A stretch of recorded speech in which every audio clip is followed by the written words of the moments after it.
25 de Atos 16, e pensarmos numa coisa tão interessante, né? Mesmo não compreendendo, devo fazer. Né? Mesmo não compreendendo muitas coisas que nós ouvimos da palavra de Deus, nós devemos confiar no Senhor e fazer. Vamos ler então este versículo de número 25 aí de Atos capítulo 16. Vou ler uma vez, depois vamos ler em uma só voz. E perto da meia-noite, Paulo e Silas oravam e cantavam hinos a Deus, e os outros presos os escutavam. Vamos ler juntos? E perto da meia-noite, Paulo e Silas oravam e cantavam hinos a Deus, e os outros presos os escutavam. Pai, é maravilhoso nós lermos porções de sua palavra, como ela fala grandemente, naturalmente aos nossos corações. Ela é clara, nítida, Deus, e nós te louvamos pela paciência, misericórdia que tem conosco, nos ensinando, ó Deus, a cada momento que nós a lemos e procuramos aprofundar em conhecimento. Por isso nós pedimos que venha Deus com sua santa sabedoria nos ensinar ricas lições ainda nesta noite. É o nosso pedido com gratidão, em nome de Jesus. Amém. Os irmãos e irmãs podem se assentar. Vamos pensar em umas coisas interessantes que trouxeram dúvidas, né, lá no passado. Por exemplo, Jesus lá no Evangelho de João, ele citou aos seus discípulos, aos seus seguidores, né? Tem uma comida para comer, né, que vocês não têm. Aí as pessoas começaram com aquela dúvida, mas meu Deus, né, quem será que trouxe alguma coisa para o Senhor estar comendo? Né? Dúvidas. Mas mesmo não compreendendo, eles seguiam e procuravam investir a fazer aquilo que o Senhor determinava que fosse feito. Então isso é natural, não se espante, não nos espantemos, né, com aquilo que vem a dúvida. Isso é maravilhoso. Por quê? Já imaginou se eu, você e nós, cada um, soubéssemos de todas as coisas, né? Não precisássemos mais depender da sabedoria de Deus para entender a sua soberania, né? O que aconteceria? Andávamos dioturnamente somente na vontade permissiva de Deus. Por que Deus, né, permite tantas tragédias, tantos acidentes graves, né? Como nós estávamos pensando no domingo na escola bíblica dominical, como é que Deus permitiu entrar no seu templo? Deus estava dormindo, né?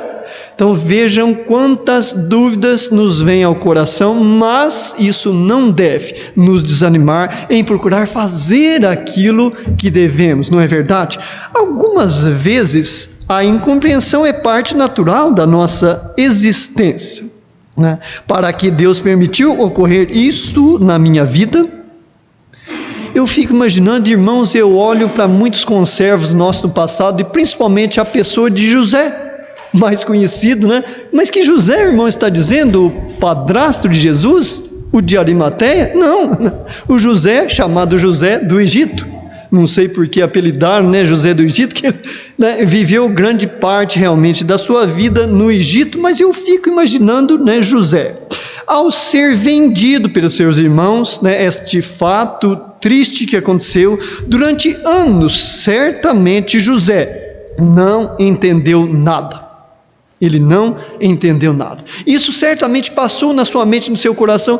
Quanto tempo será que, né, foi? Nós não temos precisamente, mesmo procurando somar as épocas, né, em que José foi vendido, que chegou, né, ocorreram muitas coisas, fatos na vida dele ali no Egito, mas nós não temos. Mas pensamos quantas incompreensões passava certamente na mente ali de José. Mas, né, ele compreendeu. Irmãos, isso é maravilhoso demais. Vamos ver onde ele próprio, né, diz isto e é escrito, registrado. Venha comigo lá em Gênesis capítulo 45, primeiro livro da Bíblia aí, né?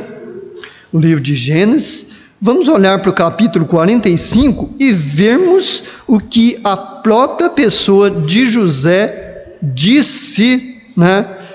Imagine quantos anos aí ele conviveu com a dúvida, né? Com aquela situação tão terrível, mas veja a conclusão que ele chega no 45, capítulo, no caso, do livro de Gênesis. Olhe comigo o versículo de número 7, Gênesis 45, 7. Pelo que Deus me enviou diante de vós para conservar vossa sucessão na terra e para guardar-vos em vida por um grande livramento. Irmãos, quantos anos demorou isso? Né? Quantos anos? Já imaginou quão este homem clamava a Deus? Senhor, para que está ocorrendo todas estas coisas, essas tragédias? Imagina que os meus irmãos tiveram coragem de praticar comigo, me venderam. Né? Imagina quantas dúvidas na mente desta pessoa, do nosso conservo lá no passado, José. Quando nós olhamos para o nosso texto, e agora nós não vamos praticamente sair mais, vamos voltar lá para Atos 16. Diz a parte A do versículo que Pedro, deixa-me ver quem que estava junto com Pedro, que agora me fugiu da mente, Paulo e Silas, eu estou já trocando, Paulo, eu estou com dificuldade de contemplar a grafia hoje, então Paulo e Silas. Diz aí registrado que perto da meia-noite, o que eles faziam? Oravam e cantavam. Oravam e cantavam ao Senhor. A incerteza provavelmente havia tomado o coração, tanto de Paulo quanto de Silas. E eles fizeram o quê? A coisa certa. Eles não entendiam por que aconteceram todas aquelas coisas. Mas veja que atitude louvável, digna de ser imitada. E agora, o que nós fazemos? Chama lá um advogado, o irmão Vitor acabou de formar, ele vai ganhar essa causa. Não, eles não chamaram o irmão Vitor, não. Eles começaram a orar e cultuar a Deus, cantar hinos de louvor a Deus. Vamos parar um pouquinho aqui e pensar. Quantos irmãos ou irmãs que aqui estão conosco, ou os irmãos, irmãs e pessoas que estão conosco na transmissão, oram pela conversão de um ente querido seu, e pode lembrar há quanto tempo, não precisa ser exato, aí perto aproximadamente. Quantos irmãos e irmãs? Olha quantos. Alguém gostaria de comentar quanto tempo ora, por algum ente querido, talvez um irmão, um pai, uma mãe, um filho, uma tia, um tio? Alguém gostaria de testemunhar, de quanto tempo? Enquanto os irmãos pensam um pouco, eu vou dar o meu testemunho de não entender muitas vezes e continuar fazendo. A minha compreensão foge. Por exemplo, eu tenho um irmão que se chama João Batista, ele é casado e tem uma filha, tem um genro, tem um neto, e muitos irmãos e irmãs, louvado seja o Senhor, têm me auxiliado a aclamar e orar por esse meu irmão. Irmão, sabe há quanto tempo, aproximadamente, que eu não me lembro, quando eu comecei a investir mesmo, a orar pelo meu irmão, pela salvação dele? Mais de 30 anos. Então eu não entendo, às vezes eu fico revoltado, pensativo, mas se ele não se converteu, por que Deus não respondeu a minha oração? Não, para de orar pelo teu irmão. Então isso é terrível na minha mente, e sei que não é diferente na mente dos irmãos e irmãs, pessoas que estão conosco na transmissão. Eu sei, tenho certeza, porque eu vivo essa experiência. Mas, como nós podemos ver com relação a Paulo e Silas, muitas dúvidas estavam nas suas mentes e corações. Eles que fizeram, mesmo não compreenderam, investiram a fazer o que seria mais correto, louvável ao Senhor. Então, fazendo o dever e não o querer. Porque muitas vezes nós pensamos em fazer muitas coisas que nós queremos, que nós planejamos, e não levamos a Deus em oração, ver se é da vontade de Deus. Como nós estávamos olhando na vida deste nosso conservo José, vimos que não foi da noite para o dia que aconteceu aquela definição E louvou o Senhor, e Deus o concedeu entender na sua mente, no seu coração, para que, por que ocorreram todas aquelas coisas. Quando nós olhamos os versículos 16 a 19 do texto que nós estamos aí no capítulo 16 de Atos, vejam comigo, Atos 16, de 16 a 19. E aconteceu que, indo nós à oração, olha aí o que eles estavam fazendo, né?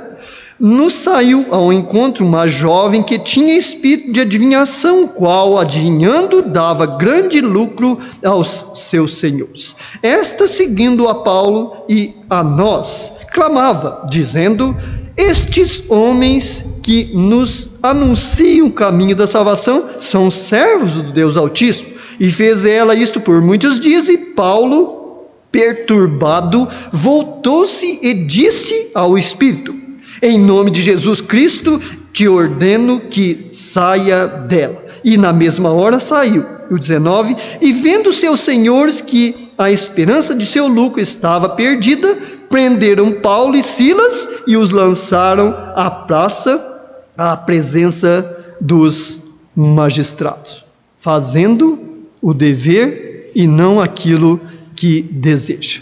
Fazer o que devo envolve discernir a vontade divina. É o que aconteceu no verso 17. Né? O que acontece aí no verso 17?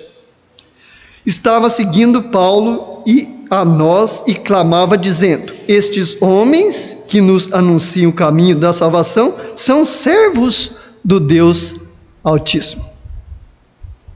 Vejam a dificuldade, o desafio que nós temos em fazer não o que nós queremos e o que devemos, e principalmente discernir a vontade divina.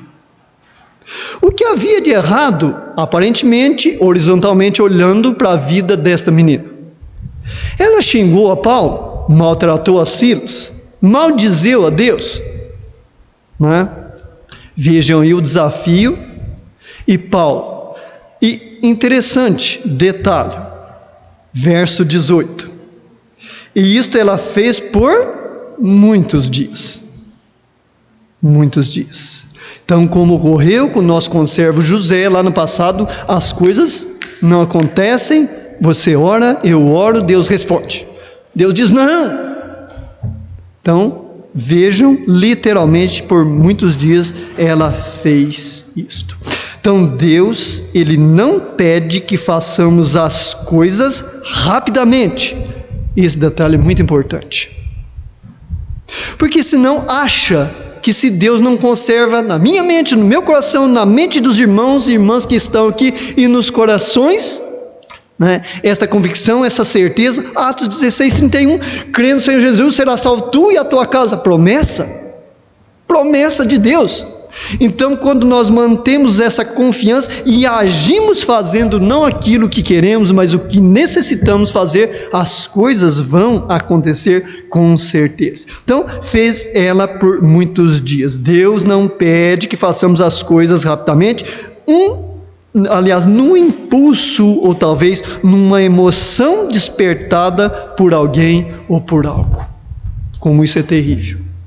Eles podiam, tranquilamente terem confundido aquela menina com o Espírito Santo que estava falando, confirmando a obra que eles estavam dizendo, mas Paulo e Silas, com toda a sua prudência em súplicas e orações, foram pedindo a Deus, talvez no início, não sabemos, será que foi uma semana? Diz aqui por muitos dias. Então, se por muitos, muito pouco também não foi, né? Eu creio que vai ser de uma semana para lá. Aí o que acontece? Eles começaram a pensar, mas o que está acontecendo com essa menina? Por que ela está falando essas coisas? E provavelmente, repetidamente, ela agia dessa forma.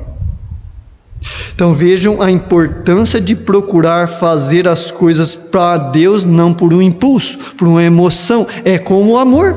O amor é uma emoção, é um sentimento? Sim. Mas daí ele parte para a razão em fazer as coisas. Lembram de Tiago? Ele é chamado muitas vezes o apóstolo muito duro. Ele diz, beleza, você diz que tem fé? Vamos ver, Você mostra a fé pelo que você crê, e eu vou mostrar a minha fé por aquilo que eu faço, por amor a Deus, por ter derramado aquele precioso sangue na cruz pelos meus pecados. Beleza, vamos em frente, né? Será que somente a fé basta?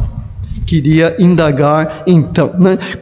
Nós corremos um perigo terrível, amados irmãos e irmãs, amigos que estão conosco meditando nesta noite, de fazermos as coisas, né, e não discernirmos a vontade de Deus. Quantas coisas nos aparentam um elogio tremendo, aquilo vai se repetindo por dias, aparentando estar louvando a Deus, e é um espírito demoníaco, porque no contexto nós vemos que ele expulsou literalmente o espírito que estava naquela menina, que era de adivinhação. Então, administrar os imprevistos, como isso é difícil, né? Você planeja tudo, belezinho, hoje eu vou trabalhar, 11 horas eu vou almoçar, né? E coisa e tal, coisa e tal. De repente, falta lá 10 para as 11, né? Surge um problema, como eu trabalho na manutenção, e não é só na manutenção que isso ocorre, e aí lá se foi o meu horário de almoço, já começa o imprevisto. Aí lá para as 3 horas da tarde eu consigo comer alguma coisa, de repente surge outro imprevisto. Como é complicado administrarmos imprevistos. Vejam comigo os versículos 22 a 24. E a multidão se levantou unânime contra eles, e os magistrados rasgaram-lhes as vestes, mandando açoitá-los com varas, e, havendo-lhes dado muitos açoites, os lançaram na prisão, mandando ao carcereiro que o guardassem com segurança, o qual, tendo recebido tal ordem, os lançou no cárcere interior e lhes segurou os pés no tronco, né? Lidar com imprevistos. Eles certamente, né, repentinamente, nunca imaginavam que expulsando, fazendo um bem para aquela menina, aquele espírito mau que estava, né, ali atormentando ela, ia causar tanto transtorno. Então, exercer autoridade e humildade com poder divino é e precisa ser o alvo do convertido a Jesus Cristo, né? Nós precisamos ser humildes? Sim. O quão a palavra de Deus nos recomenda, nos aconselha que sejamos. Mas precisamos também ter autoridade. Humildade sim, mas ter também a autoridade. Somente a humildade não basta. Então, esta sábia atitude de Paulo despertou aquelas autoridades. Olha que coisa interessante que aconteceu.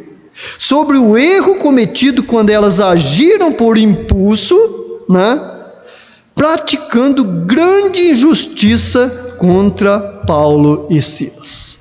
Vejam comigo os versículos 38 e 39 desse mesmo capítulo. O que aconteceu, o que causou, né, esta ação de Paulo nestas autoridades. 38 e 39. E os quadrilheiros foram dizer aos magistrados estas palavras, e eles temeram ouvindo que eram romanos. Por quê? Veja a autoridade que Paulo usa no versículo 37. Né? Vamos ler o 36 para entendermos melhor. E o carcereiro anunciou a Paulo estas palavras, dizendo: os magistrados mandaram que vós soltastes agora, pois saí e ide em paz. Mas olha a atuação de Paulo. Mas Paulo lhes replicou: açoitar-nos publicamente e sem sermos condenados, sendo homens romanos, nos lançaram na prisão e agora, né, encobertamente nos lançam fora? Não será assim, mas venham eles mesmos e tirem-nos para fora. Autoridade, poder, humildade, né? Eles não tinham o direito de espécie nenhuma de castigarem nem Paulo, muito menos Silas, porque eram cidadãos romanos, sem um justo julgamento, certo? Né? Então Paulo usa com toda a humildade o poder e autoridade naquele sentido. E os quadrilheiros, diz o versículo 38, para entendermos agora, né, foram dizer aos magistrados essas palavras, e eles temeram. Olha aí a ação, os servos do Senhor agirem com autoridade, com poder no Espírito, na dependência do Senhor, não entendendo nada no início, não é verdade? Mas o que aconteceu todas essas coisas? E vejam como aconteceu lá com José. Olha, é para este fim que Deus me trouxe na frente de vocês até aqui, preservar a nação, nossa família, né? E aqui ocorre o mesmo. Paulo faz aquelas autoridades verem a terrível injustiça cometida contra aqueles dois homens. E 39, e vindo-lhes dirigiram súplicas e, tirando-os para fora, lhes pediram. Olha aí como mudou, né? Como mudou a situação. Poder, autoridade usada no Espírito Santo, na humildade, na dependência de Deus, hora certa de estar agindo, né? Administrar os imprevistos, é o desafio. A não compreensão deve nos estimular a continuar crendo. Quanto mais dúvidas eu e você e nós tivermos, deve nos levar, estimular, orar mais, pedir mais ao Senhor. Mas meu Deus, Senhor, por que o meu irmão não fez uma decisão até hoje? Mais de 30 anos eu tenho clamado, né? Deve nos levar a clamarmos ainda mais. Por quê? O Senhor ainda não me disse na minha mente, no meu coração, para de orar, de suplicar pelo teu irmão. Aí eu fico lembrando, né, sem cessar, crendo no Senhor Jesus, será salvo tu e a tua casa. Crendo no Senhor Jesus, será salvo tu e a tua casa. E o meu irmão faz parte, né, da nossa casa. Misericórdia, como nós precisamos, né, perseverar e continuar crendo e fazendo principalmente aquilo que nós devemos e não propriamente o que nós queremos, né? Isto realmente deve ser o desafio. Veja comigo agora o versículo de número 26. E de repente sobreveio um tão grande terremoto que os alicerces do cárcere se moveram, e logo se abriu todas as portas e foram soltos as prisões de todos. E de repente, esse de repente para mim faz 30 anos. Algum irmão, irmã, quantos anos faz? Ah, meu irmão, olha, eu já faz 1 ano. Meu Deus, eu já faz 10. Mas veja que esse de repente vai vir. Nós não sabemos quanto, mas temos a certeza porque é uma promessa do Senhor. Então, às vezes, eu posso até partir para a eternidade, né? Posso até não ver literalmente isso, mas devo continuar confiando, e a não ser que o Senhor diga, pare de orar pelo seu irmão, eu não devo parar de orar pelo meu irmão. Às vezes eu estou, né, enfadado com esse assunto, mas até quando eu vou ter que orar pelo meu irmão, né? A não compreensão deve nos estimular, né, a estarmos fazendo. Nós pensamos, olhando, finalizando, na vida de Estevão, aqui um pouquinho atrás, né, no capítulo 7, está narrada aí uma tragédia, seria para muitos na vida de Estevão. Vamos para o capítulo 7 aí de Atos e vermos, né, o versículo 55 e 56 para finalizarmos. Atos, deixe-me ver aqui se eu tenho 7 aqui, Atos capítulo 7, versículos 55 e 56. São interessantes os 2 versículos. Mas ele, no caso Estevão, né, estando cheio do Espírito Santo, fixando os olhos no céu, viu a glória de Deus e Jesus, que estava à direita de Deus. Olha o 56. E disse, eis que vejo os céus abertos e o Filho do Homem que está em pé à mão direita, né, de Deus. Agora olhe comigo 60. E pondo-se de joelho, clamou com grande voz, Senhor, não lhes imputes este pecado, e tendo dito isto, adormeceu. Então Estevão, ele teve de Deus, antes da sua partida dessa vida física, né? Foi antes, a bênção de, ainda nesta vida, ver Deus, ver Jesus Cristo, né? E de repente, quanto tempo durou o ministério de Estevão? Eu nunca pesquisei, talvez alguém até saiba, né? Vamos pensar quanto tempo será que foi a pregação, o testemunho, né, o poder do Espírito Santo que agia nele. Ele era um instrumento de bênçãos nas mãos do Senhor. Quanto tempo?